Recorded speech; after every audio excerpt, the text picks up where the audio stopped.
Good afternoon, everybody. It's Graham again with Redeemer Reads. Today is Ash Wednesday, and in the Christian Church, Ash Wednesday is a very special day. It's a day that we're reminded from ashes we came, and from ashes we will eventually go. In most Christian churches, during the day, ashes are mixed with holy water and blessed by a pastor or a priest, and then the sign of the cross is made on your forehead. So since we're talking about ashes today, I thought I would read a story about a little girl who had to sleep in the ashes. Her name was Cinderella. Once upon a time, there was a young girl who lived with her stepmother and two stepsisters. The stepmother was unkind and the stepsisters were mean. They made the girl do all the housework, eat scraps, and sleep by the fireplace amongst the cinders and the ashes. Because she was always covered with cinders, they called her Cinderella. One morning, a special invitation arrived. All the young women in the kingdom were invited to a royal ball, a ball for the prince to choose his bride. Cinderella longed to go, but her stepsisters just laughed.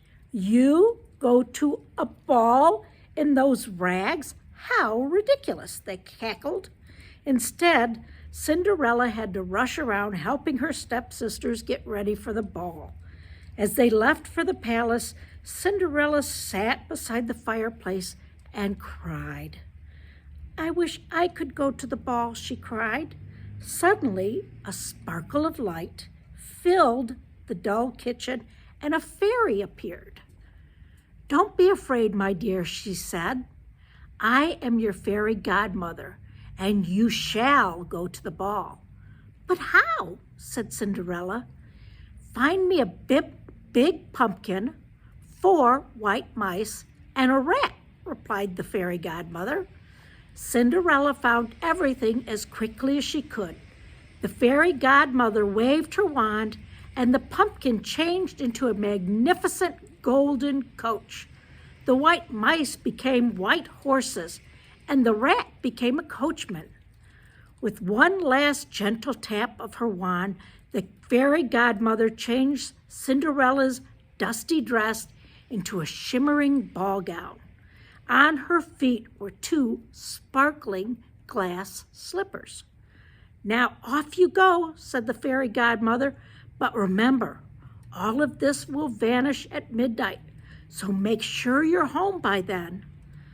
Cinderella climbed into the coach and it whisked her away to the palace. Everyone was enchanted by the lovely stranger, especially the prince, who danced with her all evening.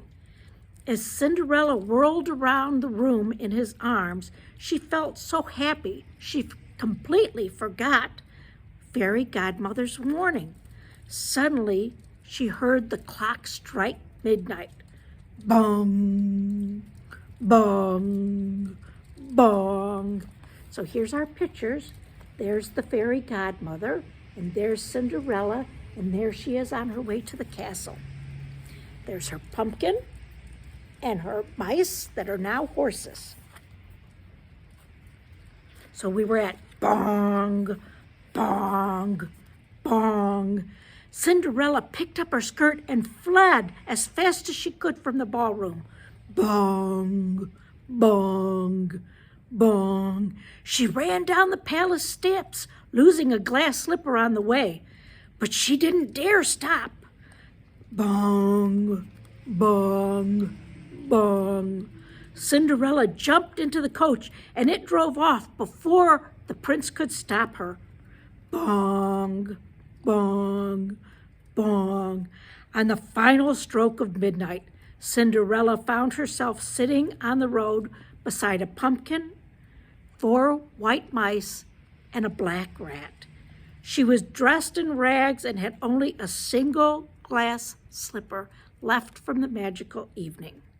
At the palace, the prince saw something twinkling on the stairs, a single glass slipper. "I will marry the woman whose foot fits this glass slipper," he declared. The next day, the prince took the glass slipper and visited every single house in the entire kingdom. At last, the prince came to Cinderella's house.